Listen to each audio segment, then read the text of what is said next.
Season's greetings! Welcome to our show, Ghosts Are Near, where we discuss various aspects of the paranormal and paranormal research and investigation. Welcome, ladies and gentlemen, and Padawans of all ages. I am your host, Keith Johnson, and with me is my co-host, Sandra Johnson. Season's greetings! And we are the founders of N.E.A.R, New England Anomalies Research. So glad to have you all on our Christmas show this evening. And without further ado, let me introduce our very, very special guest this evening. You've seen him on Wicked Late. You've seen him presently on WPRI's The Rhode Show. Ladies and gentlemen, Mr. Brendan Kirby himself. Thank you very much. Thank you to the audience and the crew. Is the applause sign working? Nice to see you, Keith. Nice to see you, How are Brendan. you, buddy? Sandra, always a pleasure. Brendan. It's been a while. By the way, I has. love the decor. This right here, is this like an intern that didn't work out and you had all the past guests come on and sign the skull of the intern who didn't fare so well? He just didn't want to leave. Yeah. He didn't want to leave us at all. Yeah, well, it's great to be here. I want to thank you both for asking me to be a part of this, and it's great. I'm happy to be here in the big holiday Christmas spectacular. Yes. As you can see, I'm decked out in holiday colors. You look great. You look fantastic. Thanks, buddy. Back at you. So how's it going? How you been? It's been a while since we've seen each other. I know, it's been a while. And we were actually guests on I like how your we show. both did that at the same time. Yes. Exactly, yeah. It's that body language, you know. Is this a Told you, I don't know where Should I I be was doing last that night too? at 11. I don't know. I told you both. It's going to break us on the witness stand. But anywho, continue. But by the way, this is not only our Christmas special, this is also our 9th year anniversary. Yay! Doing this Ghosts are show. here! Not our wedding anniversary, but this is the anniversary of doing our shows. Ghosts are near as our anniversaries. Both are near. I love it. It's fantastic. Yes, exactly. Great Works job. for me. Very good. Well, I know the work that goes into something like this. You know, we were chatting, we were having a very scintillating little wraparound before the cameras turned on. And, you know, you introduced me as having been the host of Wicked Late, which was a long time ago. We can chat about that in a minute. But when I was doing that show, I was overwhelmed by just how much work the production is. And certainly I applaud you. It's laudable what you've done for all this time, and congratulations to keep it going. Thank it's not you so easy. much. I don't care what level of television you're doing, it's not easy to keep it going. No, it's not. See us again in another 9 years. Right. We'll be right here. I want to thank our wonderful crew that we couldn't do the show without them. So, Oh, my goodness. wonderful, wonderful crew. This is quite the Hey, commencement we guys. have Behind going. the Please scenes hold your there. applause until we've acknowledged every moment, everything. Let's hear for this coffee table. Oh, yeah, this coffee table is wonderful. No, but you cannot do it without the crew, and Right. That's really what it's all about. Dedicated, and you got to execute it, and you've got a great one here. Yeah. Absolutely, I have to agree with that. Well, being on the road show and traveling all over Rhode Island and all over New England, we thought that we'd discuss maybe some places that you've been that might be a little creepy. All right. You know, they might have some paranormal aspects to them. All right, I'll start with the makeup room at WPRI 12. Okay, yeah, The that's a scariest creepy room. place. Ever get any EVP there? Will Gilbert and I, before the faces go on, is not a pretty sight to behold. You know, it's funny. Yeah, Will, you got to get his hair in place and everything, you know? That's right, it takes forever.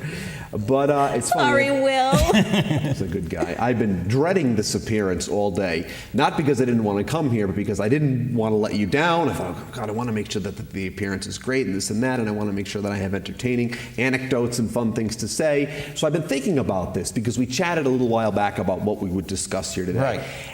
Right. You guys have probably been to Fort Adams in Newport. Yes. That, yes. to me, something's going on there. We did a live shot there one day. We were there for the Great Chowder Cook-Off. In the summer times, we go on the road and take the show out. You know, we have some people in the studio or one person's out live. I happened to be out live that day, and I could sense something was going on in Fort Adams. Have you ever examined or, you know? Been through the place. Right. Sense something creepy there. Yeah. And that's what we were going to ask you. What locations that you've been on in Rhode Island or around New England where you've actually been creeped out? Yeah, starting with the makeup room, of course. Fort Adams. After the makeup room. Yeah, Fort Adams was creepy because I had read something where people had experienced something there, a presence, if you will, something like that. A dark presence. Exactly. Yes. Something malevolent.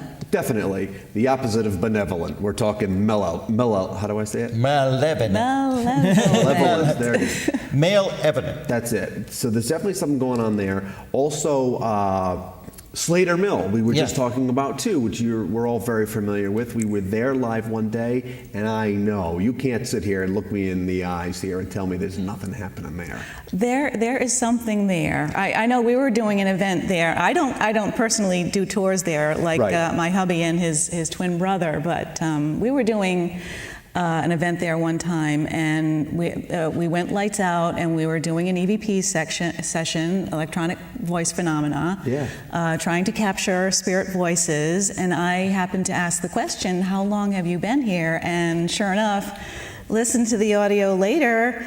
A voice says 1792. Oh man! And so, I mean, there's something laden with and creepy. It's an intelligent haunt. It's not just saying anything. It answered my question. Absolutely did. That's the great thing about Rhode Island is I feel there's such the history is the state is steeped in history and historical significance is seemingly everywhere you go. And it seems like there's a story associated with every place, which is great, of some historical value. But then you dig a little deeper and you find out, well, this happened here or that happened here. Yes. And it takes on an entirely different meaning. And whether you believe or don't, you know that you're in a place that holds this value. Yes, definitely. Absolutely. Yeah. And it is the birthplace of the American Industrial Revolution. And Slater of course, Mill is. Child labor took place at Slater Mill. Yeah. Of course, that's how our industry was founded. Yeah. And child labor, rural, and everything, and to industrial, the transition. They're right there, located in downtown Pawtucket, of course. Isn't everything in Pawtucket a little creepy? Yeah. If we get right down to it, I love Now Pawtucket. they mention it. I love Pawtucket. No. But yeah, when we're out traveling, certainly east side of Providence, Lovecraft. You have that sort absolutely. of thing. Spectre of Poe. Yeah, and even when we're not on a specific shoot, if I'm in the neighborhood or something, and you see that this, birthplace of Lovecraft or whoever or whatever, especially in that area, you sense something going on. Yes. Yeah, the history and the east side of Providence, some of it is virtually unchanged since Lovecraft's day. Yeah. You walk down Benefit Street, you're there. Yeah. It's incredible. And that's why people come here from other places too. I'm sure you've met people from around the country, maybe even around the world, that have come here to check it out or investigate or see what's happening. Has that happened for the two of you? Oh yes, yeah. People come and they say, we want to know what's going on here. I see you've got a T-shirt on that says paranormal. I mean, do you know anything about it? And do we know anything about it? It's like, no, it came in a 3-pack. It's Hanes actually, and it just happened to say that right there on it. But yeah, it's a great thing being a part of the Road Show every day because I'm getting to meet and to talk to these people that I never thought I would get to meet and speak with, which is a great thing. Whether or not I have any kind of experience there, that's a whole different story. And certainly I was trying to rack my brain, but those locations, I think, yes. But overall, just having the opportunity with this is the best. And I'm sure you guys, if you take this show out there, when you can get out in the field, that's the best. Right. Oh, yeah. I was very impressed by when Keith was on the Road Show. Will interviewed him at Slater Mill. This was recently, I believe. Yes, for the Halloween episode. That's right. And they actually did a location piece for that. Besides Slater Mill, the alleged vampire grave. Michaela Johnson went out with another paranormal group. Yeah, it wasn't us. It was an all-female group. Yeah. Okay. And do you find, is there a rivalry there? Could you take that group? Could the two of you just take that group if it came down to it? Steel never cage heard of them. match? Paranormal. Never heard of them. My money's on the two of you, husband and wife duo, knocking them down one after another, Choke them with the vest. Right, exactly. But yeah, she really had a great shoot, as did Will with you. And those were really enhancing. They enhanced our Halloween Spectacular episode. Right. Yeah. Right. And I don't know if you've been to that cemetery yourself. I have not. No. I didn't make it out to that one. I did not. Because, it's a true story where a young woman was actually, her and her family were disinterred looking for vampires because they couldn't explain, the locals couldn't readily explain how one family member after another was dying of, say, a disease like tuberculosis. Right. So they turned to folklore and they looked for an incorruptible. And of course, Mercy Brown being buried and interred in a crypt in the wintertime, the coldest months of the year, she was perfectly preserved. But that's all the evidence they thought they needed. Yeah. Yeah, so I remember Michaela went there when that piece aired on our show after she was done. I know she really investigated that. She learned about the things you just spoke about. So when that piece was playing on our show, I didn't watch it because I only watch the pieces I'm in. Well, those are polished pieces. Totally those are kidding. They both do a great job, and I watched both of them, and you really are taken with what you see. I think the three of us all, when we go out, we try to capture the essence of wherever we are, and I think they both did that with those pieces there.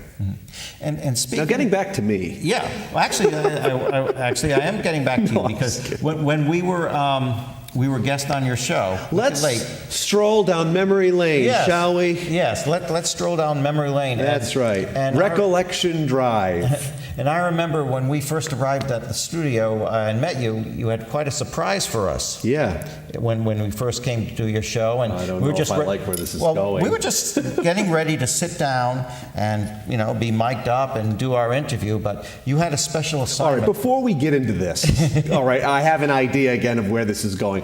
I'd like to preface these remarks with some very important statements, if I may. Yes. A long time ago, I was trying to get going in this whole television thing. Some people might believe I'm still trying to get going in it. Oh, maybe someday he'll catch a break. Oh, you're there, Thanks. Brendan. I was trying very hard to sort of carve my own path in TV, so I launched my own show, and we did it out of the Bristol facility, which is now like a yoga studio or something. Namaste.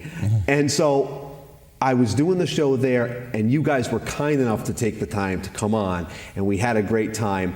I think this footage is probably 8 or 9 years old, so I just want to let everyone know I apologize for anything I did in advance. I'll be hiding under this little table is what I'll be doing while you play this. No, we had a great time. In fact, we actually have... You're not exactly under oath. Right. But we do have a clip of that. We have a brief clip of that, of our introductory appearance on Wicked Late, Brendan's public access show he used to do years ago. And if we could show that clip, let's see what we have in store. Show the clip. Show the clip. Keith, Sandra, I'm pleased that you guys are here. I can't wait to do the interview segment, but I thought because you guys, investigate paranormal activity, I figured before the show we could have a look around the studio to see maybe if there's anything going on. Sounds good. Sounds good to you? Great idea. All right, let's do it. Let's check it out. Follow me, guys.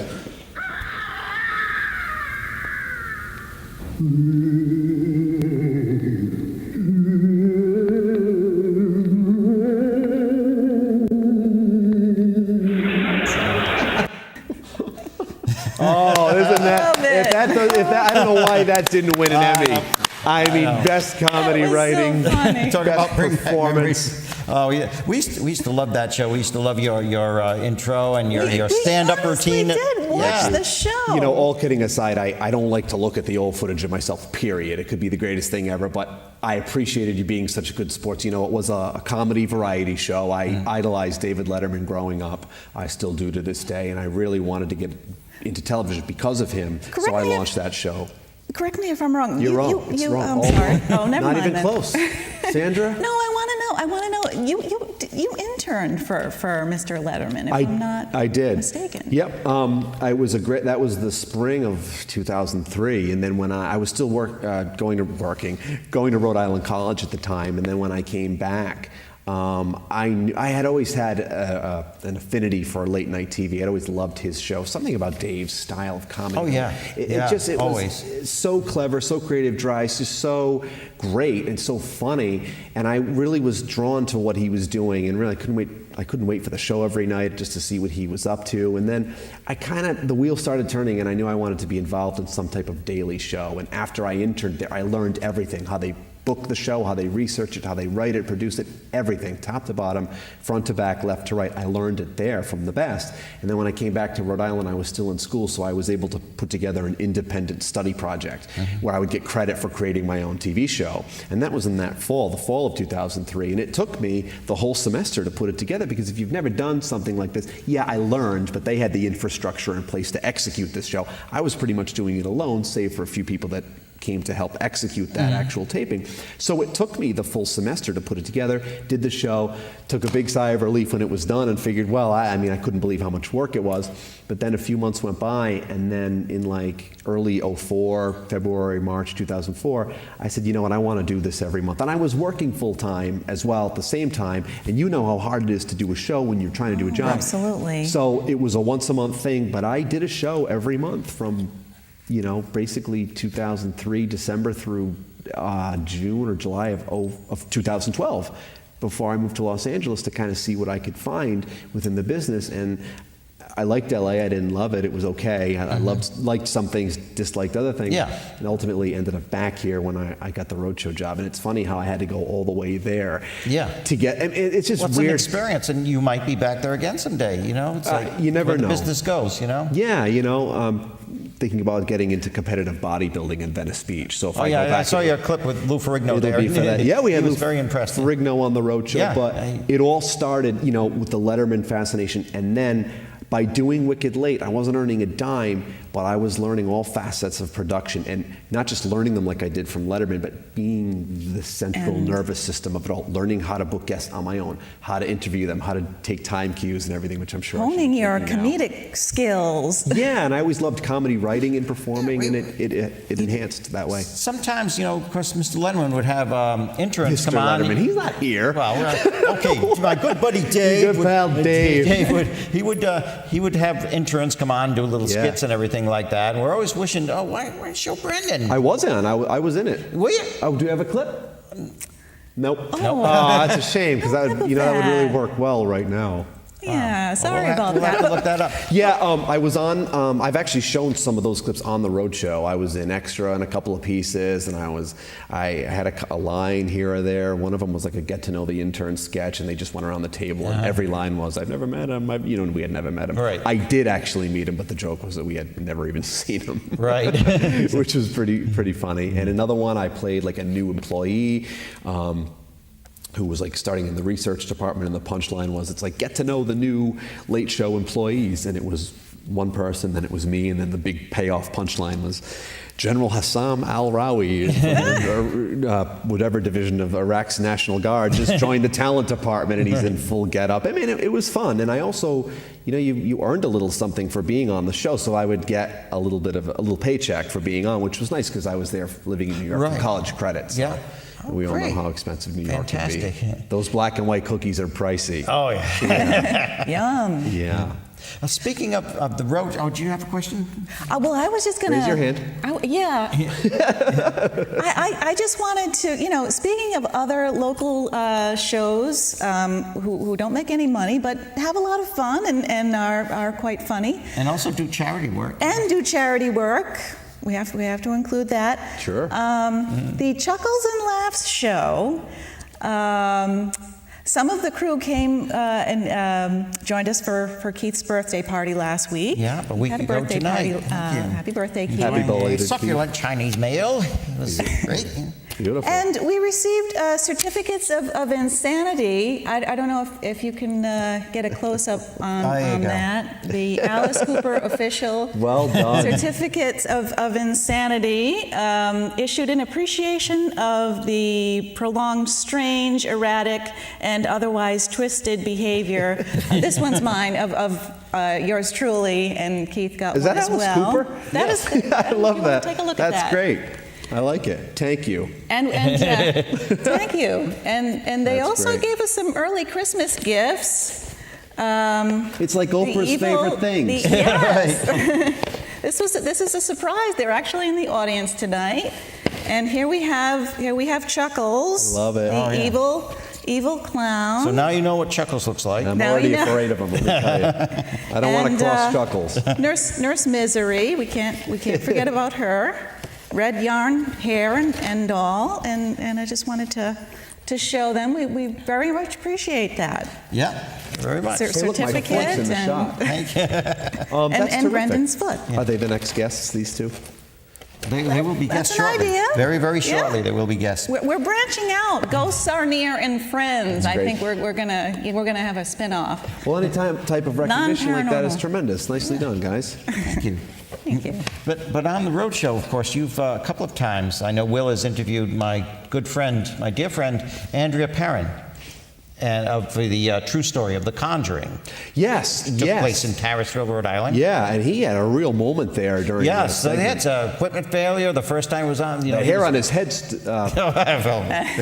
but yeah, no, that was Oh, well. that was right before I started, and he has recanted that story for me about what went on, and it was a jarring moment. He felt there was a spark. Do you know who the first paranormal investigators were there? For 10,000 points? Yeah.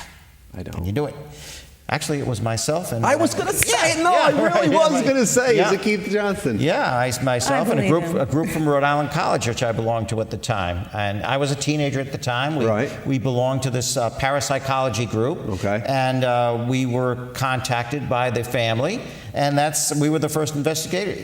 We were the ones who contacted our friends Ed and Lorraine Warren. That's how they got involved. Yeah. You know, so there's always these tales among tales. Everything's Well, that's related. the thing, Rhode Island. and I know the people that live in that house. There was a whole thing where people were coming there to take Oh, yeah, pictures, and yeah, that Yeah, woman or the she's- family went through a lot. It's still going on. Still Yeah. going on. Every time they show it on, HBO or something Yeah. like that, people come back in the yard. I mean, the interest is great, but at the same time, you want to respect somebody's privacy and, Yeah, and stuff like she that. has been through a I know lot. what that's like. The fans coming by my Yeah. house. Are you kidding me? Speaking of the road show, Yeah. there's When is it on? it's on every morning. Is it every morning? 9 a.m. 9. What WPRI. Right. Channel 12. Channel 12. Local. I'll have to tune It's in. a wonderful show. We love I watching. do. We do I watch it. watch it every morning while I'm working. I work from home, and I tune in every Thank you. morning. Big You fan. are the exception to the rule because I like to say this often that we're immensely popular amongst the elderly and the unemployed. and I kid you not, when I go out and meet people, it's great. I usually, do have a day job. Yeah, no, I'm just teasing. Usually, it's when I meet people, we're out and about. It's a lovely young lady, around my age. Are you? Yeah, hi. My mother. Oh, thanks. My grandmother. I kid the two of you not. Wow. Recently, I was out. We were doing a live shot. Someone approached me, a young lady, sweet as can be, and she said, "Excuse me, do you mind if I have a moment?" I said, "Yeah, of course." She goes, "My great grandmother, yes, you heard correctly, is a huge fan of yours." Great grandmother. Yeah, I said, Wow. Sure. Clearly, she can't hear me, so she doesn't know what a buffoon I am, and she thinks I make a nice appearance on it. But I kid because I kid, and that's what I do. But those are the greatest moments. Just that people will include you as part of their day. Right. It's great. By the way, did you bring Hall & Oates with you? Are they in the studio audience? I really can't I see dark love out there. music. We want to see Hall & Oates and Kirby Private perform Eyes. on our show. Yeah, if you don't like Hall & Oates, you are out of touch. That's all I'm going to say about that. Yeah. I'm a big fan of Hall & Oates. Yeah, I like all music. I have a very eclectic taste, and I always make jokes about great. like Maneater or whatever. But Daryl and John are not in my back seat right now. We do have a mutual friend in the audience, the studio audience, who also works on the road show and just does so much. She's from camera work to everything that needs to be done. Bonnie Bryden. And Bonnie, would you mind just coming up and saying hello? Oh, look at this. Bonnie's making a cameo. Yeah, okay, here we go. We really do have audience members. Come in the middle, Bon. Come this way, yeah. See? Bonnie, yeah, okay. I don't know if you want to do a little pirouette because she's also a professional dancer. Yeah, very, very good. Put it there, Double B. She also does the sound and video system on our church that we attend. So it's very, very North You Situate talk Baptist. about dedicated, talented crew people that make it all happen. Oh, At yes. the road show, she is one of a great group of people, and your hard work is appreciated. Thank you. I'm not just reading that off the cue card. No, it really is. The great Bonnie Bryden, Double B in action. All right, thank you, Representing. Bonnie. Thanks, Bonnie. Camera. camera for a change. I have the black Honda, if you can get it pulled around.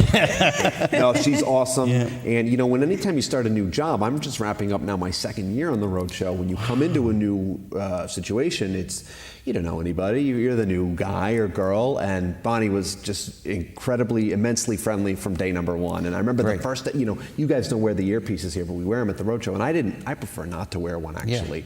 Yeah.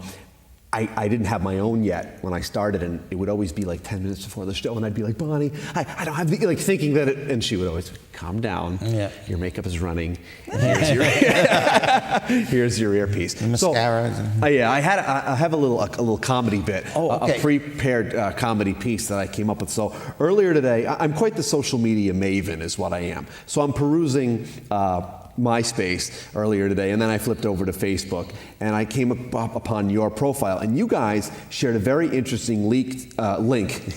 They shared a leak. Yeah. Anyway, that's a different show. We try not to. That's maybe when you're recording. Again, see, now I'm being disgusting. This will all be edited out. But you guys shared this fascinating... Oh, yes, we do a lot of editing around here. He's going to have his hands full tonight. The link headline was 7-foot-tall hellhound skeleton unearthed near ancient monastery in the UK, which I thought was quite fascinating, quite compelling. So a hellhound in the UK. And, I was thinking about this, and I thought, big deal. We already have a hellhound in the United States right now making headlines. What's the big deal about that? I mean, come on. If that doesn't scream hellhound, I don't know what does. There he is, but that's some good-looking hair. Comedy. Oh, yeah. Oh, right. All right, Brendan. That's right up there with there with the old wicked late cold open there. But, Yep. Yeah, I'm fascinated by the stuff you guys do. I'm like, wait a minute. There's already a living, breathing hellhound on the planet. It's right here. So, Well, I often compare Donald Trump to Samuel Slater in that Samuel Slater was at one time the richest man in the country, but kind of gets mixed reactions now. So I said Bill Gates, if you know. But by the way, though, let's give it up for the mug here, Rhode Island Blood Center. Oh yeah, I'm a regular donor. How many gallons have you donated? I used to work there actually. My first job was at the Blood Center, and it was very. We learned something else new about Brendan. We didn't know. And if you can donate, please do, especially this time of year, the holiday season. Staunch advocate for blood donation. Working there was a very draining thing. All kidding aside, how much? 12 gallons of blood for me to be hydrated tonight. Right, yeah. Hydrate yourself. That's right. Thank you so much. And before we close, I've just got to. Before we close, we're out of time. We're down to we're getting down to the wire. They only give us a half hour around here. I'll make a call for you. Nothing will happen, but I'll make a call. I just have some copy here. It's a little thing we do sometimes. People write into us, and it's you're a paranormal investigator when, okay? You want to read one, Sandra? And Brendan, read one? Thanks. Okay, well, I'll read them too. All right, you're a paranormal investigator when you wake up at 3:15 every morning, habitually, note the time, and then go pee before going back to bed, knowing that each same thing will happen the next night and the next and the next and the next. That's by me. Talk about your shared leak. Right, exactly. That's what reminded me. We ties them together here. See, we really know what we're doing. This is from McClellan County Paranormal Investigators in Axtell, Texas. You know you're a paranormal investigator when you record an EVP saying, "Oh, it's you again." And last but not least, Isabel leaves us with, you're a paranormal investigator when you had your eyes checked recently, so it was a shadow person or ectoplasm that just passed you by. Very good. All right. Thank you, Brendan. It's a pleasure. Keith, thank you so much. Sandra, Rhode shows weekdays at 9 WPR. Okay. Thank you, guys. All right. Thank you very much. Thank you so much. Good night.